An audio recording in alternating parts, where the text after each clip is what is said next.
ജയവുമായി പോയിടാം നാം യേശുവിനായി സാക്ഷികളായിടാം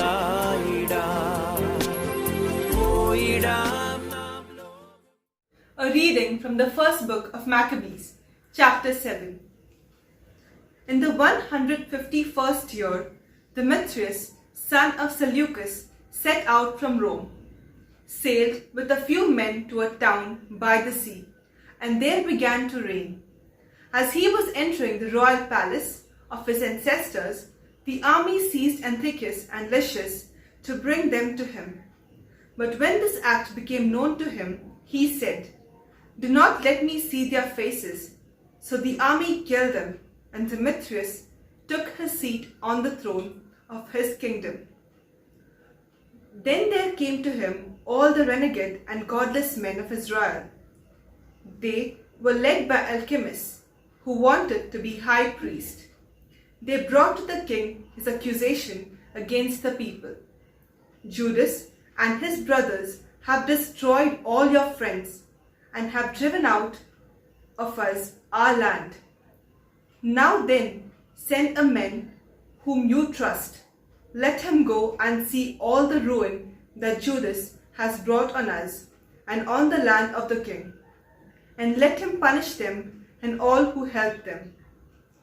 So the king chose Bacchides, one of the king's friends, governor of the province beyond the river. He was a great man in the kingdom and was faithful to the king. He sent him, and with him he sent the ungodly Alchemius, whom he made high priest, and he commanded him to take vengeance on the Israelites. So they marched away and came with a large force into the land of Judah, and he sent messengers to Judas and his brothers with peaceable but treacherous words.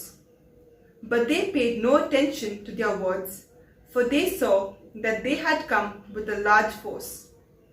Then a group of scribes appeared in a body before Alchemius and Bacchides to ask for just terms. The Hasidians were first among the Israelites to seek peace from them, for they said, "A high priest of the line of Aaron has come with the army, and he will not harm us." Alchemius spoke peaceable words to them and swore his oath to them, "We will not seek to injure you or your friends." So they trusted him, but he seized 60 of them and killed them in one day, in accordance with the word that was written, "The flesh of your faithful ones and their blood they poured out around Jerusalem, and there was no one to bury them." Then the fear and dread of them fell on all the people, for they said, "There is no truth or justice in them, for they have violated the agreement and the oath that they swore." Then Bacchides withdrew from Jerusalem and encamped in Bethsameeth, and he sent and seized many of the men who had deserted him, and some of the people, and killed them and threw them into a great pit. He placed Alchemius in charge of the country and left with him a force to help him. Then Bacchides went to the king. Alchemius struggled to maintain his high priesthood, and all who were troubling their people joined him. They gained control of the land of Judas and did great damage in Israel. And Judas saw all the wrongs that Alchemius and those with him had done among the Israelites. It was more than the Gentiles had done. So Judas went out into the surrounding parts of Judea, taking vengeance on those who had deserted and preventing those in the city from going out into the country. When Alchemius saw that Judas and those with him had grown strong and realized that he could not withstand them, he returned to the king and brought malicious charges against them. Then the king sent Nicanor, one of the honored princes, who hated and detested Israel, and he commanded him to destroy the people. So Nicanor came to Jerusalem with a large force and treacherously sent to Judas and his brothers this peaceable message: "Let there be no fighting between you and me. I shall come with a few men to see you face to face in peace." So he came to Judas, and they greeted one another peaceably. But the enemy were preparing to kidnap Judas.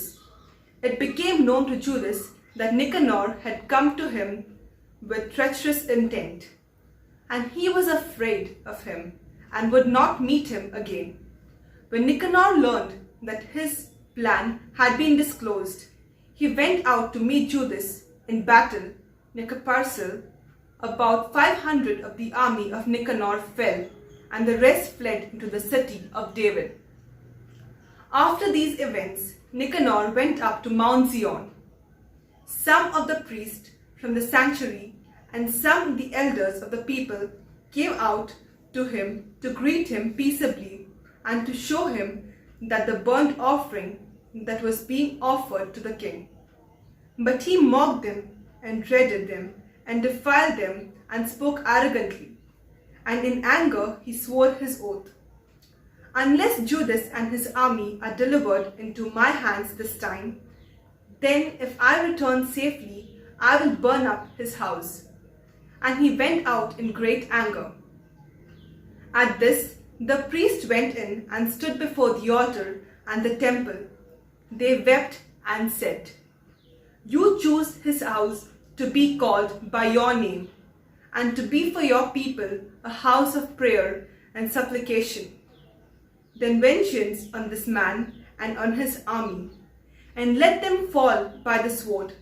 Remember their blemishes, and let them live no longer." When Nicanor went out from Jerusalem and encamped in Bethuma, and the Syrian army joined him, 3,000 men. When Judas prayed and said, "When the messengers from the king spoke to Samphei, your angel went out and struck down 185,000 of the Israelites. So also crush his army before us today. Let the rest learn that Nicanor has spoken wickedly against the sanctuary, and judge him according to his wickedness." So the armies met in battle on the 13th day of a month of Adar. The army of Nicanor was crushed, and he himself was the first to fall in the battle. When his army saw that Nicanor had fallen, they threw down their arms and fled. The Jews pursued them a day's journey, and Adasa as far as Gazara, and as they followed, they kept sounding the battle call on the trumpets.